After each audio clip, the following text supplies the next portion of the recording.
Satanic daw, demonic daw. Grabe. Dami nagkakandara pa makakuha ng Labubu dolls. Cute na cute sila. Pero ang dami ko ring nababasa. Dami ko ring napapanood. Dahil malademonyo daw sila. First of, alamin muna natin kung saan nagpula yung mga Labubu dolls na yan. Siya si Kasing Lang. I'm not sure kung tamang pronunciation ko. He is from Hong Kong at pinanganak siya noong 1972. Pero at an early age, dinala siya ng mga magulang niya sa Belgium. Kaya naman nung bata pa siya na-influensyahan siya ng mga gods and goddesses, mga elves, monsters, etc. etc. etc. At since nasa Europe nga siya, at most ng people sa Europe naniniwala sila mga myths or mga methodologies. Kaya nga kasama ito sa Nordic tradition. At dahil artist siya, editor din siya, kaya nagawa yung mga Labubu dolls na yan.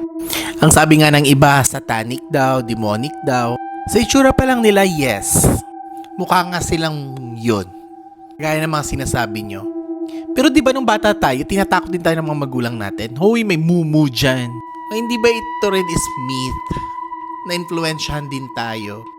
Hayaan nyo na lang siya sa gusto nila.